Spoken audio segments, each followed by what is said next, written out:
Welcome to Auntie Chats and Tarot, and here is one of our latest chats. So the other day, it was suggested to me to hug a tree, and I thought, do people really do this? Is this really a thing, or is it just something that we kind of talk about in jest? And so I took them up on this, and I did hug a tree. And I have to tell you, I was pleasantly surprised. I was definitely surprised by the results. My experience was, and I would recommend it to those out there that are listening, my experience was I actually felt like the tree was hugging me back. Now, it was a very warm feeling. And it was warm on my back. It was a sunny day. I'm sure that helped. But I did do a little research, and it's quite interesting what I'm finding, and I'd like to share that with you. So, hugging a tree has actually been, there have actually been studies on this, and it does reduce the level of cortisol in your body. And that helps with things like blood pressure and reducing heart rate.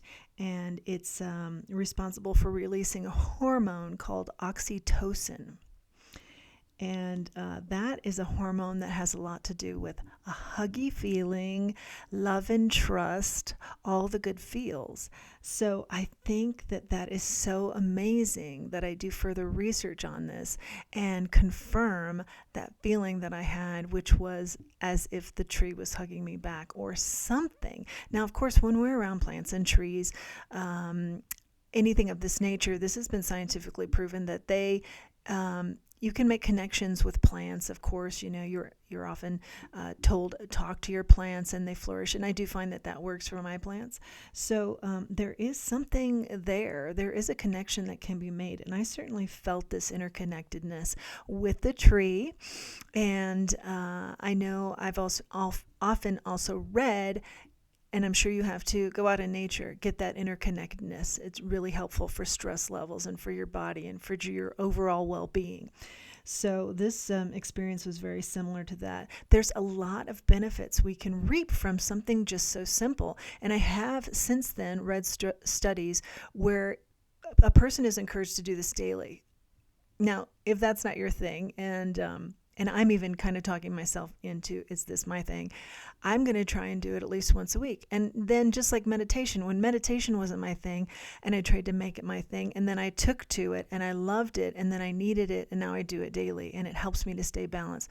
I'm going to try this with the tree. The hugging of the tree.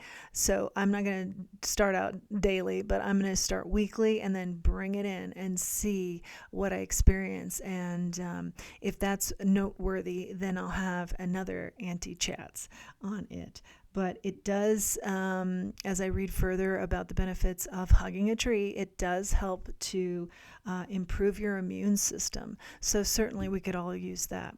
Now, what's the background information on this? I always like to kind of know the science behind the spiritual as well.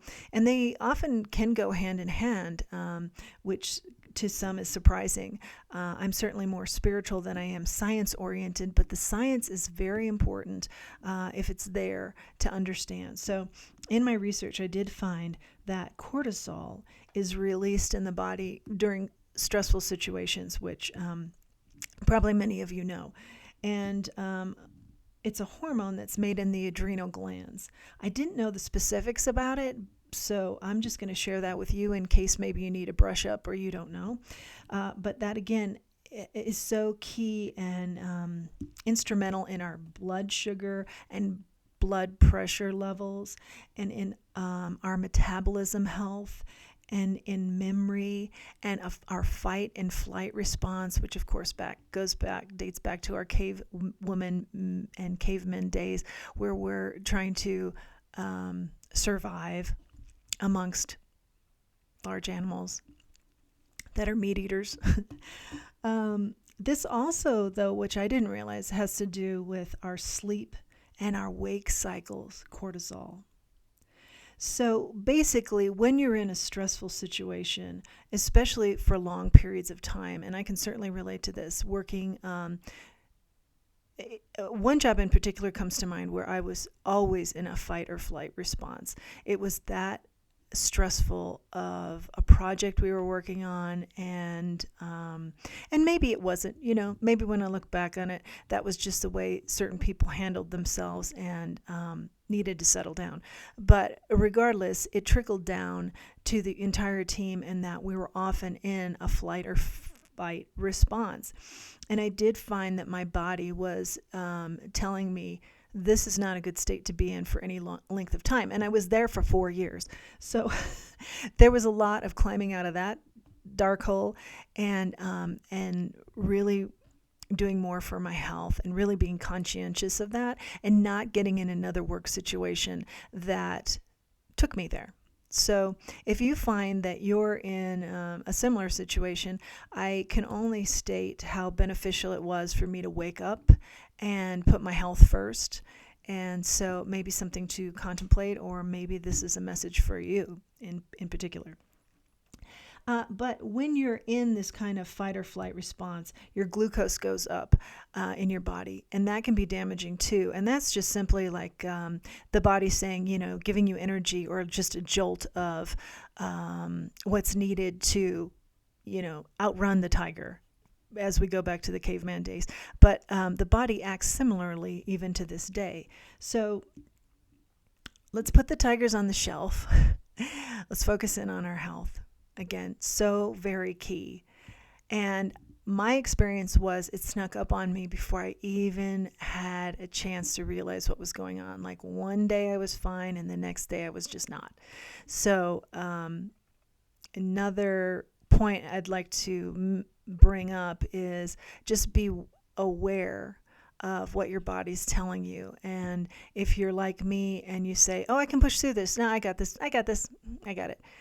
You're only going to get it for a little while before your body says, nope, no longer. Don't be like me. Be aware, and put your health first in all situations.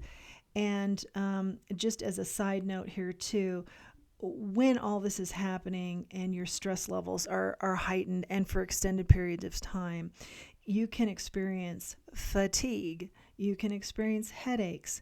You can be very irritable. There's bloating, among many other things. Also, poor sleep, weight gain. We mentioned high blood pressure, or that the blood pressure is so affected, and lack of concentration. So if you feel like you have any of these symptoms, or all of them, and this is just a short list of a very longer list of what can occur in these situations, please do take note and make changes that are more helpful for you mentally and physically, because I do feel that it's important to address these things before they can, and I've experienced this, where they just kind of cripple you, where you're like, whoa, where did this come from? Well, it came from 4 years of not addressing things. So please keep your health in mind. That is my Auntie Chat advice, and a little bit of background on how it can be helped by something so simple as hugging a tree. So enjoy your hug today. Find a tree, make friends.